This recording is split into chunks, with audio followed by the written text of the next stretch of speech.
Crystal Palace v Aston Villa FA Cup semi-final at Wembley. We will all be there. You can't beat a day out at Wembley. But we are there to have a good time, but we are there to get the job done, and we are there to win and progress to the FA Cup final, which would be huge for Aston Villa to have the opportunity to win a trophy under Unai Emery. It needs to happen, and Unai Emery would become immortal if he won that trophy with Villa, with what he's achieved at Villa.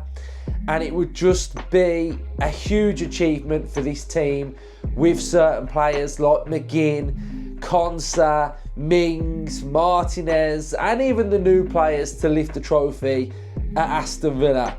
We're coming up against Oliver Glasner's Crystal Palace, who have had our number during last season and especially this season. Aston Villa yet to beat them. They've beaten us twice and drew to us at home at Villa Park. But it's now time for Villa to step up, to seize the moment, to be the best version of ourselves and turn up at Wembley, get the job done and move on to the final. So on today's episode of The Villains, we are going to go in depth tactically at Crystal Palace, Aston Villa, predict the lineup, and we're also going to analyse all of the goals that Aston Villa have conceded against Crystal Palace this season. So grab yourself a drink. I've got a coffee today, not a tea. So coffee today, sit back, enjoy, comment your thoughts, let me know how you're feeling ahead of the game, let me know what your lineup would be, smash that subscribe button, hit the like button and enjoy the show. Up the Villains. Oliver Glasner's Crystal Palace. What are they? What do they do? What positions on this football pitch do they try and get into? So they are a 3/5 at the back, which in football is one of the most attacking formations in football, because the whole idea of this 5/3 at the back is for it to become a 3 at the back, and then you have both wing backs going forward, and then that's where you get your width from, with two players, two number 10s and a striker. Then you're able to make your front five. We've got 3 at the back and 2 central midfielders. So we've got Mark Guehi, Lacroix, we've got Richards, we've got Hughes, Wharton, we've got Mitchell, Eze, Mateta, Sarr and Munoz.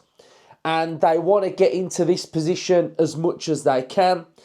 The negative to a 5-3 at the back, whichever way you want to look at it, is that if you are defending, then you are predominantly becoming a 5 at the back. And this is where it's important when you are the opposition team, you are Aston Villa, is that you are forcing this team to have to defend, which means then they've got those 5 defenders who are at the back with your 2 midfielders, and then you're limiting the amount of players that are up the pitch. You're limiting the amount of time that it can take for this team to transition from here to get into that position there, because the distances are very large from when you're having to defend to when you're having to attack. So from a Villa point of view, a team that like to have all of the ball, all of the control, then it's important that we are pushing this team further down and making them have to defend. They are very good at what they do, Crystal Palace. We've seen it time and time again. On transition, they are very good. They can get up the pitch very quickly. They've got Adam Wharton in there, who is a great technical player that has got great vision, that can play those forward progressive passes quickly and get it into those danger players that they've got as well. Player that's hurt us a lot of the times is Sarr. He's been in amongst the goals recently against Villa. So when they are sort of setting those little traps and winning that ball back in that midfield area, they can go boom, boom, we're away. And then everybody's getting up the pitch really quickly and you start posing lots of problems. So I think from a Villa point of view, it's about being clever. It's about being cute with the ball, but it's also important that we've got that structural control, that when we do have possession, that we are very, very solid. We can run through the team. Munoz, very, very good player, up and down, one of the best wing-backs in the Premier League. Mitchell, I like him, he's pretty decent. Mark Guehi, very, very solid. Lacroix, solid defender. I think if they go with Will Hughes, then Aston Villa's midfield can try and target him. I think he's not the best. He's not got the greatest of legs in there. Eze, massive, massive threat. We know all about him. Sarr, like I mentioned, and then Mateta, a powerhouse. But not only can he work in and around here, when Mateta drops deep and these two can run off him as well, that's where you start to get a lot of problems. So from a Villa point of view, it's limiting the amount of ball that these are getting, making that distance between these players and that defence very big. And then Aston Villa should be able to start controlling the game and getting a lot of joy in this game.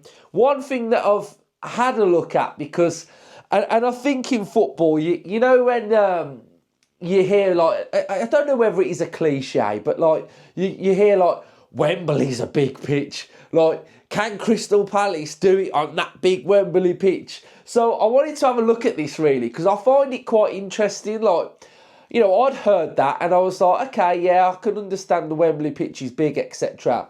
But I feel like I'm going to shock you now. So Wembley is 115 yards times 74 yards. Okay. Villa Park is 114.8 yards and 74.4 yards. So Villa Park, in essence, really, if you combine the two together, it's pretty much the same size as the Wembley pitch. And then Crystal Palace, Selhurst Park, is 110.5 yards times 74.4 yards. Selhurst Park is smaller than the Wembley and the Villa pitch, but not by a great deal. So I think this sort of little vibe of like Palace struggling on the Wembley pitch, you can't read too much into that, because, you know, Villa have got the ball, so it mirrors Villa Park, so we're strong at Villa Park. But then I look at certain players like Eze and think the bigger the pitch, the more space he could potentially find, that little pocket that he can find, that, you know, so we've really got to just make sure we are as solid as possible. So regards to the pitch size, I don't really think you can read too much into it at all, to be honest.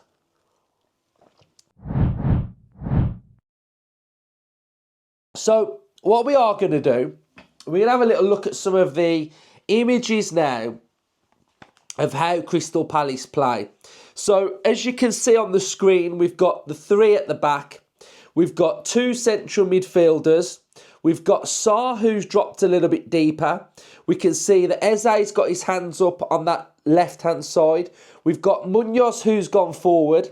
So you can really start to see a picture of where there is space. Once Munoz has gone forward, if you can retrieve and win that ball quickly, he's out of position.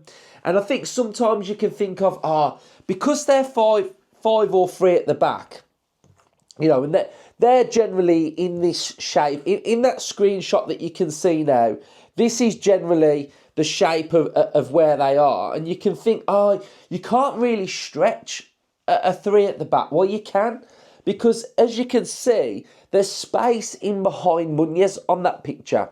So the space is there. So if you can then win the ball back in this area, and we've got someone, say, Jacob Ramsey in this area, who's having to come across, opens more space for Ollie Watkins or Marcus Rashford. That's how you can start to stretch that Palace team. You know, they are expansive at times, so there will be more space and more gaps. And I think, unlike the last couple of games against Man City and against Newcastle, where there's been that midfield overload with a 3v2, it's a 2v2 in there. So with how Villa play, I would expect Villa to be able to dominate Lerma or Wharton and Hughes. So that area is somewhere that I feel like is vitally important in this game. And Villa, in my opinion, will win that battle. So there's a little bit of a screen grab of their general makeup of their team when they are in possession. So we're going to go through now and have a look at some of the images and the goals that Villa have conceded, and we'll analyse them, we'll talk about them, and we'll think of things and reasons why we can't get into that scenario again, because this Palace team have hurt Villa a lot of times this season. So it's important to note of the areas that we've got to do better. And I think Emery will have so much data to go through.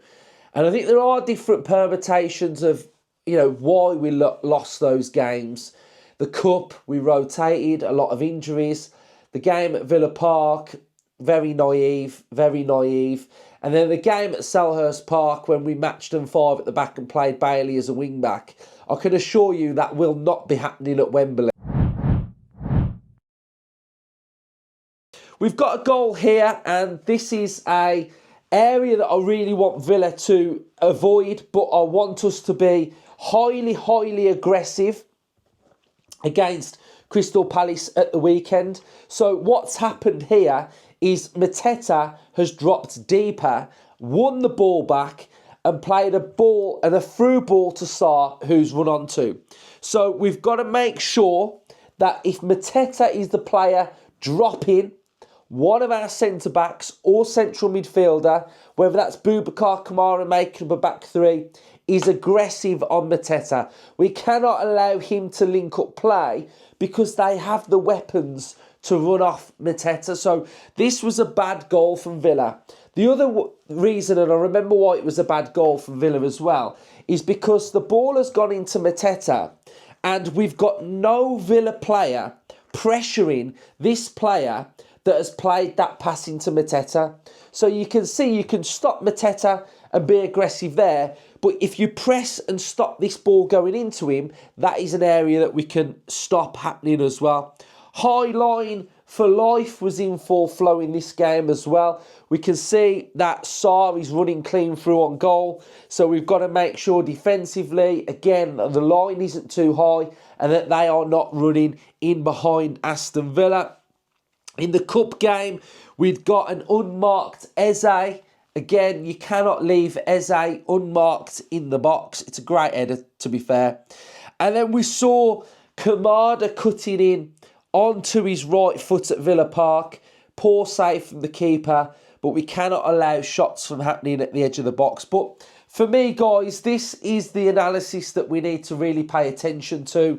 The game at Selhurst Park, because there are patterns to some of these goals where Aston Villa do currently still have problems. And problem number one, just like the goal where we saw it with Mateta dropping deeper, pressure on the ball. Adam Wharton is able to get a free ball into the box. We can see at that back post that there's an overload, and we don't deal with it. We don't deal with the knockdown, and Sarr's able to stick that one away. So we've got to make sure that there are no overloads on set pieces. What I will note as well is that set pieces so far this season, Aston Villa have scored 14, Crystal Palace have scored 14, and we are both at the top of the league with goals scored from set pieces. So both teams very, very good. Defensively, Palace have got 5 goals conceded, so that's second lowest, in the league. And Villa have got 6. So it's Brentford who've conceded only 2.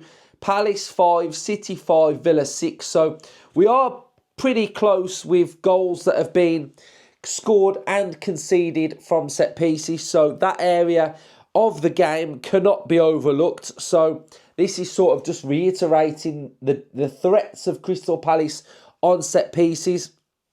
Again, we've got another goal that we conceded just after we scored, really. Jacob Ramsey on the far side has lost the ball, and then on transition there's a little trap and the ball's able to go to a Crystal Palace player who then goes and gets a little flick on with Eze and Mateta. Mateta's able to bury it. So we cannot lose the ball in those areas because Crystal Palace have got players who can pounce and are very, very lively.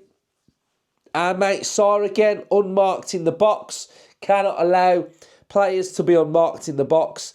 And then this last goal that they score against Villa, there's hold-up play, there's a switch to the left-hand side, there's a cross, and then there's a back post goal. So again, a little bit like the City goal that we conceded. We can't allow crosses to go across our box, really. So the biggest threat for me is now going to be on screen. And you can see that there has been a switch to Mitchell. And notice Eze's position. Mateta's in a bit of space as well. But Eze is free. Non-negotiable for Aston Villa is to allow Eze to have that much space. And when he picks that ball up, this was the goal against Fulham that helped fire them into the semi-final. You have to be aggressive. You cannot allow Eze to cut in on his stronger foot because it is going in the back of the net. We cannot allow Eze to cut inside. It can't happen. So we need to make sure we are doubling up on him. We need to make sure we are starving him of the ball because he is a game changer. And he's one of those players where Palace have been pretty poor in recent weeks. But he's a player that can just step up and do really, really well. So I think from that point of view, we've just got to make sure that we are stopping that. One area that I think we have really got to make sure we are aware of are crossfield balls from the left to right or right to left. Those quick crossfield balls have got to make sure that they are being stopped because it is something that I've spotted that when Villa do play against a five at the back, sometimes we do struggle with those crossfield balls. So we've either got to have pressure on the player that's got the ball, and then we've got to make sure we are aware of the player on the opposite side as well. So there's a breakdown of Palace, of what we've got to do, what we've got to stop, the areas that they want to get into. So now we're going to predict the Villa team. Big decisions to be made for the team that plays against Palace at Wembley. It's tough to call. So what I've decided to do is really put all of the players on the pitch in the positions that I think we are kind of looking at when we're looking at games, basically. And it's so interesting to see which combination we're going to pick. So I'm going to give like a for and against each one. I'm going to rub out the ones and then we're going to go with like what I think. We'll end up with 11 players. So Emery Martinez in goal. He's really got to be better. And he's got to be strong and solid. Because, yeah, he's just got to have a real big game. Be strong, be powerful. I think there's a position at the back where there's no one taking that spot. It's Konsa all day long. So Konsa is going to be starting for me. So left back, Maatsen or Digne, right? And this is so difficult to pick. Maatsen missed out against Man City. He had a fantastic game against Newcastle. He's up and down. He's quick. He's vibrant. He's lively. Attacking wise, he's brilliant. Defensively at the back post, questionable. And I'm thinking like, who's going to play? And I'm thinking like Digne, very solid. But again, at the back post, not that strong. And I'm thinking, I want to see us take this game to Palace. I want to see us have control. I want to see us be like in command of the game. We will have the ball. We will bait them a lot. But it's a semi-final. You've got to earn the right to be in the final. You've got to be on the front foot. You know, you've got to have no regrets. You've got to go for it. You've got to win. So for as much as like I want us to be compact and solid, etc., we still do concede goals. And I think as much as Digne is really solid, I want us to attack. I want us to be bold, and there's not much in them like defensively. Like the back post against Man City, Digne, was, not they weren't marking the back post well. McGinn weren't there either. So I think at Wembley we're going for it, and I'm going with Maatsen, Mings and Pau, and again, who do I go with there? Physicality. How are we gonna cope with Mateta? But we need those line splitting passes. We need to be perfect with the ball. Who's the better player for our system? Who's the better player at dealing with Mateta? I'd probably say Mings, but we could have Onana in there as well. So I'm going to go Pau. And then right back, Cash or Garcia. He'll go with the experience, and it'll be Matty Cash. So my back five is Maatsen, Pau, Konsa, Cash and Martinez. Double pivot, Kamara is going to play. Kamara is going to be in there. So he's going to be playing for me. And then it's what we do in this position that then has an impact on what we do here. I feel like he's going to trust Yuri and Kamara to win that midfield battle up against Wharton and Hughes. We should win that. We then go to the left-hand side, and is it Ramsey or McGinn? Or is it McGinn on the right? I think I'm going to go first up, and I'm going to go with Rodgers on the right. I think Rodgers on the right is then going to play into what's happening up in this position here. And then I'm going to go with McGinn on the left. I think McGinn has to play. And I think McGinn will be able to drop into this area as well, help out Maatsen. We'll have a midfield three in there as well, so that's pretty solid. And then you start looking at what can happen off the striker. And with Yuri playing and McGinn playing, it leaves Asensio in off the striker. Asensio has been brought in for big games. And this, for me, feels a bit like an Asensio game. Dropping into a pocket, dropping into a midfield, being able to play in and around the midfield, being able to play those progressive passes into Rodgers and the striker. We're solid in this area. We then can start bringing on Onana. We can bring on Ramsey. We can bring on Marlon. Then that leaves you with the big one up top. The big debate up top. Who starts? Oh, it's tough, guys. It is tough. It's so tough. But big game. And I know a lot might expect Watkins to play.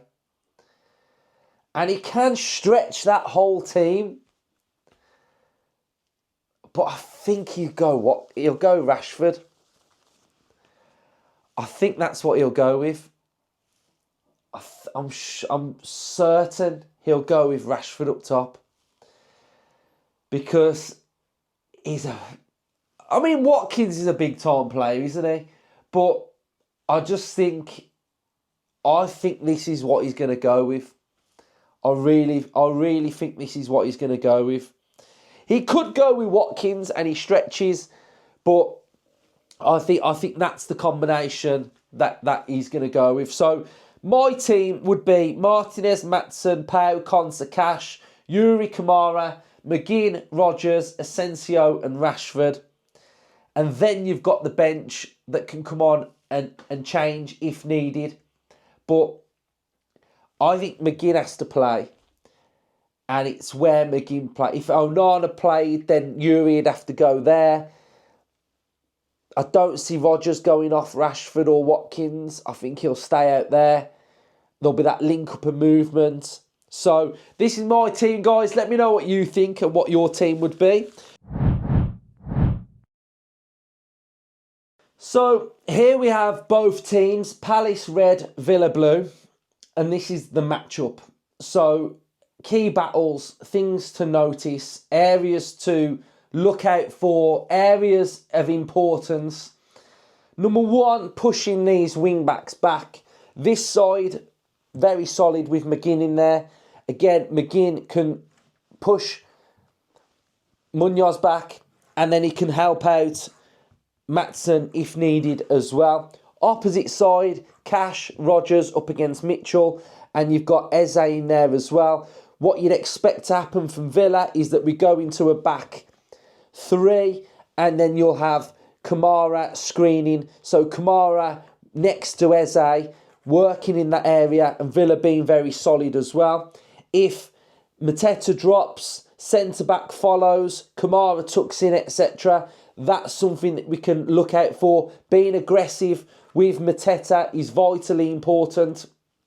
And then, how's that midfield going to work with Aston Villa? So we've got the midfield of Hughes and Wharton, Kamara and Tielemans, a 2v2 in there. But then what can happen, Asensio can drop in there if needs be, McGinn can drop in there, and then you've got that midfield free. You can then see that we can look a little bit like a 4-3-3 at times as well. We've got Rodgers that can help out and make sure that he's working in these zones. So the midfield for me is the biggest battle. And I think with Villa having three midfielders and then a player that can drop in there, we can start to outnumber that midfield. We've got to limit the space to Eze, Mateta and Sarr, stop these wing-backs from getting forward, and then we can start to split these centre-halves and then get runners off, get runners coming inside as well, posing problems, just completely overload that midfield. So there's a tactical breakdown of the game. I think Villa win, and I think Villa score goals at Wembley. So I'm going to go with a 3-1 Villa win. Let me know your thoughts. Hopefully you've enjoyed this little tactical piece on Villa and Palace. It'll be good to reflect what happens after this game as well. So hopefully you've all enjoyed it. If you have, make sure you smash the likes, comment your thoughts, subscribe to this channel. It is new, so get on board. Up the villains.